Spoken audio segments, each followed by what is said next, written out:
விக்கிரவாண்டி இடைத்தேர்தல் வாக்கு எண்ணிக்கை இன்னும் சற்று நேரத்தில் தொடங்க உள்ள நிலையில் அங்கிருக்கும் நமது செய்தியாளர் சிவச்சந்திரனிடம் கூடுதல் தகவல்களை கேட்போம்.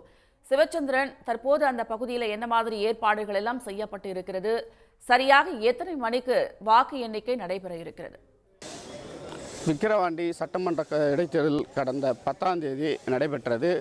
விக்கிரவாண்டி இடைத்தேர்தலை பொறுத்தவரை திமுக சார்பில் அன்னியூர் சிவா, பாமக சார்பில் சி அன்புமணி, நாம் தமிழர் கட்சி சார்பில் அபிநயா உள்ளிட்ட 29 பேர் போட்டியிட்டனர். இந்த நிலையில்தான் கடந்த 10ஆம் தேதி 276 வாக்குச்சாவடி மையங்களில் இந்த தேர்தலானது நடைபெற்றது.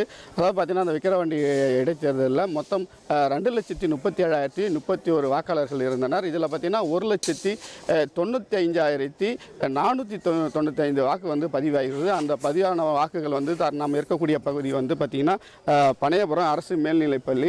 இந்த மேல்நிலைப்பள்ளியில் தான் அந்த வாக்கு இயந்திரங்களை இந்த பள்ளியில் உள்ள ஸ்ட்ராங் ரூமில் பாதுகாப்பாக வைக்கப்பட்டு இங்கே 3 அடுக்கு பாதுகாப்பு போடப்பட்டு வந்தன. அதாவது பார்த்தீங்கன்னா, முதல் அடுக்கில் சிஆர்பிஎஃப் வீரர்கள், அடுத்து 2 அடுக்குகள் தமிழ்நாடு போலீசார் என தொடர்ந்து பாதுகாப்பு கொடுத்து வந்தனர்.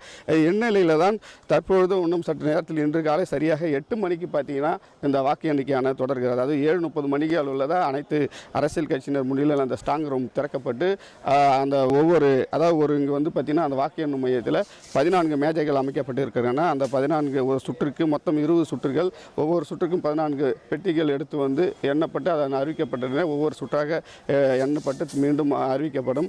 இந்நிலையில் தான் இந்த வாக்கு எண்ணிக்கையை தொடர்ந்து பார்த்தீங்கன்னா இங்கே அதிக அளவு போலீசார் குவிக்கப்பட்டிருக்கிறார். அதாவது 30 சிஆர்பிஎஃப் வீரர்கள் மற்றும் 1200 போலீசார் என இந்த வாக்கு எண்ணும் மையம் மற்றும் வெளிப்பகுதி, அப்புறம் இந்த தொகுதிக்கு உட்பட்ட பதட்டம் ஏற்படும் பகுதிகளில் போலீசார் அமர்த்தப்பட்டுள்ளனர். தொடர்ந்து மாவட்ட காவல் கண்காணிப்பாளர் தீபக் சிவாஜி இந்த தலைமையில் இந்த பாதுகாப்பு பணியான நடைபெற்று வருகின்றன.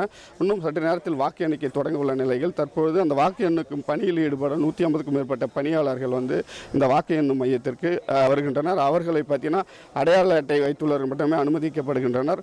மற்றவர்கள் யாரும் உள்ளே அனுமதி கிடையாது. அவர்களும் செல்போன் கொண்டு செல்லக்கூடாது என தடை விதிக்கப்பட்டு அடையாள அட்டை வைத்துள்ளவர்கள் மட்டுமே அனுமதிக்கப்படுகின்றனர். மேலும் இங்கே பார்த்தீங்கன்னா இந்த முகவர்கள் தற்போது வர தொடங்கிடலாம். அதாவது இந்த வேட்பாளர்கள் முகவர்கள் அந்த அடையாள அட்டை உள்ள முகவருக்கான அனுமதி பெற்றவர் மட்டுமே உள்ளே அனுமதிக்கப்பட்டு அவர்கள் பலத்த சோதனைக்கு உட்படுத்தப்பட்டு அனுமதிக்கப்பட்ட ஒரு காட்சியை தான் நாம் நேரடியாக பார்த்து கொண்டு இருக்கிறோம். உடனுக்குடன் செய்திகளை தெரிந்து கொள்ள சன் நியூஸ் பெல் ஐகானை கிளிக் பண்ணுங்க.